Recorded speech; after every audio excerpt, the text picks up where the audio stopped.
हरि पार्वती विष्णु देवाय सवा। ओम शिव पार्वती आय सवा। ओम गुरु भयो रामचंद्र गुरुदेवाय सवा। ओम हरि विष्णु देवाय सवा। ओम हरि लक्ष्मी आय सवा। ओम हनुमत वीर बजरंगबली आय सवा। ओम हनुमत वीर बजरंगबली आय सवा।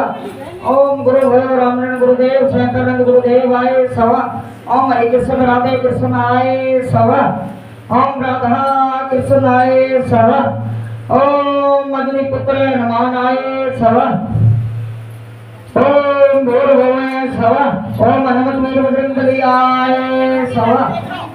ओम गुरु भयो नमः सवा। ओम गणेश गजानन आय सवा। एक डालो। ओम गजानन आय सवा। हाँ जी, तो ध्रुव जी के ही वंशज में परिचित आए। ध्रुव जी के वंश में एक राजा हुआ था अंग, और अंग के यहाँ हुआ था बेन। अंग सदाचारी था और बेन दुराचारी था। बेन के शासन काल में प्रजा बहुत दुखी हो गई। बेन राजा के शासन काल में अधर्म बढ़ाया गया, तो ब्राह्मण ने श्राप देकर उसका नाश किया। राजा के बिना प्रजा दुखी होने लगी। बेन राजा के शरीर का मंथन किया गया। प्रथम एक काला पुरुष प्रकट हुआ। नीचे के भाग में पाप होने के कारण उनका मंथन करके प्रथम तो पाप निकाल दिया गया। नाभि से नीचे का भाग उत्तम नहीं है, उसके ऊपर का भाग उत्तम कहा गया है। नाभि अनाभि है, सूंडी नाभि कही गई है। नाभि से नीचे का भाग का कुछ सुख लेने जैसा नहीं है।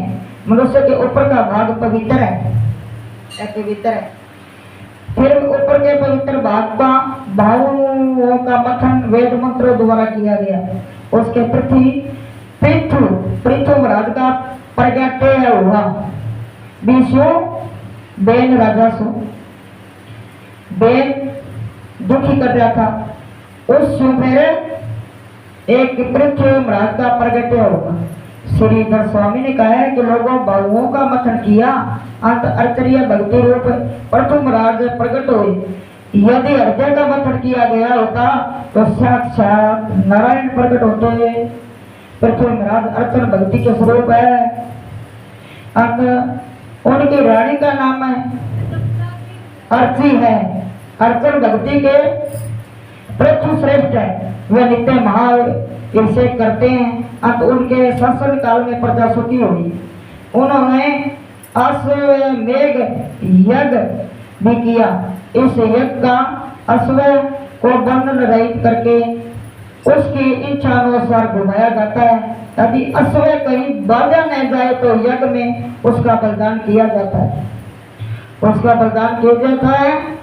अश्व वासना का स्वरूप है। यदि वह किसी विषय के बंधन में फंसे तो आत्म स्वरूप में लीन होता है। यदि वासना किसी विषय के बंधन में फंसे जाए तो योग से युद्ध करके उसे शुद्धि करना होता है। पृथु के इस अश्वमेघ यज्ञ में इंद्र ने बाधा उपस्थित की। पृथु राजा हो, वो अश्वमेघ यज्ञ कराओ, तो इंद्र ने बाधा उपस्थित करी। वे उस अश्व को ले गया। उस यज्ञ में अत्रि महाराज बैठे हुए थे। पृथु का पुत्र घोड़ा हुआ उसे ले आया। उस समय भगवान प्रकट हुए। पृथु ने भगवान से प्रार्थना की, मैं मोक्ष की इच्छा नहीं रखता, क्योंकि वहाँ आपकी कीर्ति की कथा सुनने से सुख नहीं मिला पाता। मेरे तो एक ही प्रार्थना है कि आपकी कथा के श्रवण के लिए मुझे 10,000 कान दे। 10,000 कान हो गए कि मना कथा देखी भागवत है नहीं, बहुत भाव है, जिससे मैं आपकी लीला कथा सुनता रहूं। आपके एक चरण की सेवा चाहे लक्ष्मी जी करे, किंतु दूसरे चरण की सेवा मैं करना चाहता हूँ। पृथु राजा ने कहा, तू ध्रुव के राजा का पीढ़ी में आया हुआ था। पृथु राजा के धर्मानुसार प्रजा का पालन किया। हमें ये भागवत शिक्षा देती है कि देखो कौन सा राजा आया, किसने भक्ति की है, उसकी महिमा आज हम सुन रहे हैं। नहीं भक्ति की उसका कुछ नहीं हो सकता। तो वो भगवान का प्यारा नहीं होता। पृथु राजा ने धर्मानुसार प्रजा का पालन किया और पृथ्वी में समाहित कई प्रकार के रसों का युक्ति पूर्वक वर्णन किया। उन्होंने अपनी प्रजा को बार बार धार्मिक शिक्षा दी। वे चाहते थे कि उनकी प्रजा धर्म की मर्यादाओं का पालन करे। भृगु महाराज गाया तथा ब्राह्मणों का पालन करते थे। गाय घास खाकर दूध देती है। ब्राह्मण साधारण भिक्षा से जीवन निर्वाह करके सभी को ज्ञान दान करते हैं। गाय और ब्राह्मण को संतुष्ट होने पर प्रजा को संकेत और ज्ञान मिलता है और प्रजा सुखी होती है। आजकल के राजा करता ऐसा सोचे तो प्रजा सुखी हो सकती है, परंतु आज का विचार कलयुग का प्रभाव रह गया है। जब संपत्ति की अपेक्षा अच्छे संस्कार और धर्म की जरूरत अधिक महसूस होगी, वह बुद्धिगत भी होगा, तभी देश सुखी होगा।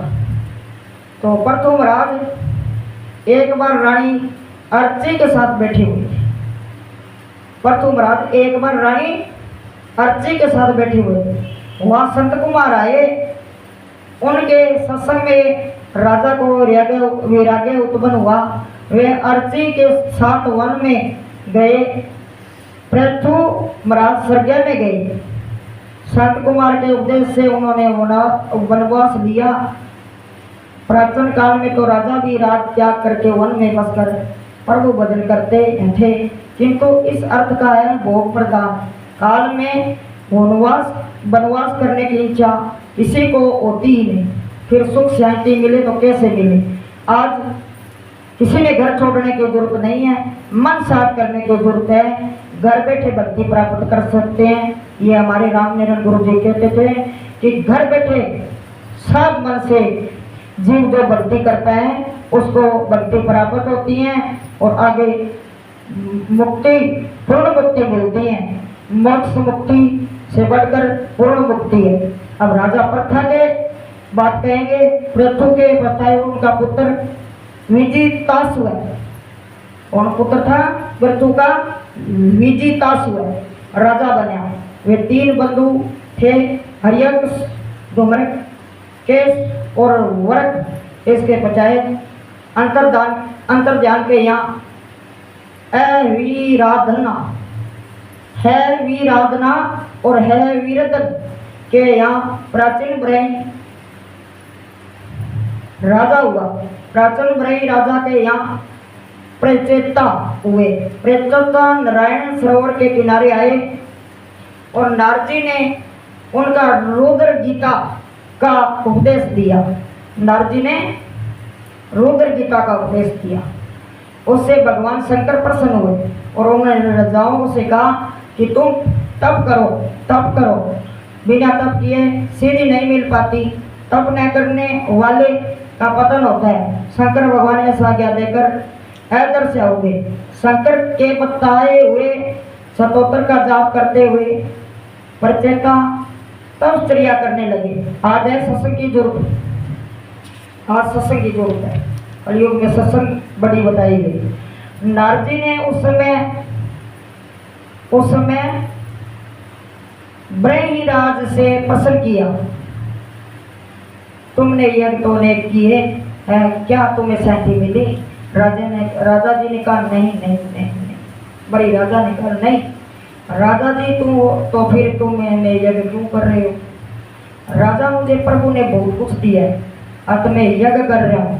यज्ञों के द्वारा मैं ब्राह्मणों की सेवा कर रहा हूँ। यज्ञ के द्वारा सत्य की समाज सेवा में सदुपयोग कर रहा हूँ। यज्ञ से भी वैसे शांति नहीं मिल पाती। नारजी प्राचीन ब्रह्म राजा का समझा रहे हैं, जन्म मृत्यु के चक्र से जीव मुक्त हो पाए तभी पूर्ण शांति प्राप्त हो सकती है। यज्ञ से तेरा कल्याण नहीं होगा। कल्याण के लिए चित्त शुद्धि आवश्यक है, जरूरत है। चित्त शुद्धि होने से पश्चात एकांत में बैठकर ध्यान करने की जरूरत है, आवश्यकता है। केवल यज्ञ करने से ईश्वर का